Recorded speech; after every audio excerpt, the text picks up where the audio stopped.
Et l'écho du soir, c'est avec Jean-Rémy Baudot. Bonsoir Jean-Rémy. Bonsoir Nathalie. Opération de la dernière chance, ça se passe en Grèce, toujours et encore. Opération séduction de la part d'Athènes pour convaincre ses créanciers, le FMI et l'Union européenne. La Grèce qui tente de convaincre qu'elle fait les efforts nécessaires pour réduire ses dettes. Mais encore une fois, Athènes n'y va pas franchement à moitié. De nouvelles mesures ont été annoncées aujourd'hui. Elles vont faire mal au peuple grec. À partir du 1er novembre, les retraites supérieures à 1 200 € vont être réduites de 20%.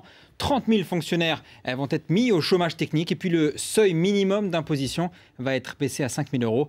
Les Grecs espèrent que ces annonces suffiront pour que le FMI et l'Union européenne acceptent de verser la dernière tranche du premier plan d'aide, 8 milliards €, et puis surtout de verser le deuxième plan d'aide annoncé en juillet. On a l'impression que tous les jours, la Grèce annonce un peu plus de rigueur. C'est quasiment le cas et la Grèce est perpétuellement en train d'essayer de montrer sa volonté, sa bonne volonté, sa volonté de réduire les déficits. Le problème, c'est que les promesses tenues et les promesses faites depuis 1 an et demi sont peu ou pas appliquées. Les privatisations annoncées n'ont pas été faites. La lutte contre la fraude fiscale, qui est vraiment un sport national en Grèce, ça ne créera pas de recettes avant 2013. Et puis les suppressions de postes dans la fonction publique, elles sont quasiment inexistantes.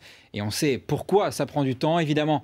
Ces promesses sont énormes, elles passent mal dans le pays, elles sont de plus en plus impopulaires. Les manifestations sont quasi quotidiennes. On se demande si le remède administré à la Grèce par le FMI et l'Union européenne ne fait pas tout simplement plonger davantage chaque jour l'économie du pays.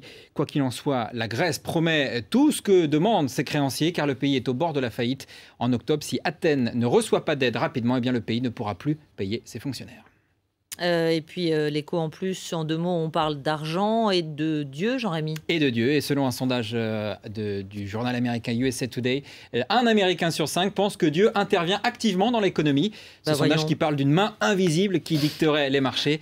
Les Américains qui relancent, peut-être même sans le savoir, cette thèse de l'auteur Max Weber, selon laquelle le capitalisme est largement inspiré par l'éthique protestante. Voilà, religion et argent, ça fait bon business aux États-Unis. Et voilà, tiens, il y en a qui vont s'en donner à cœur joie. Merci à vous. Merci.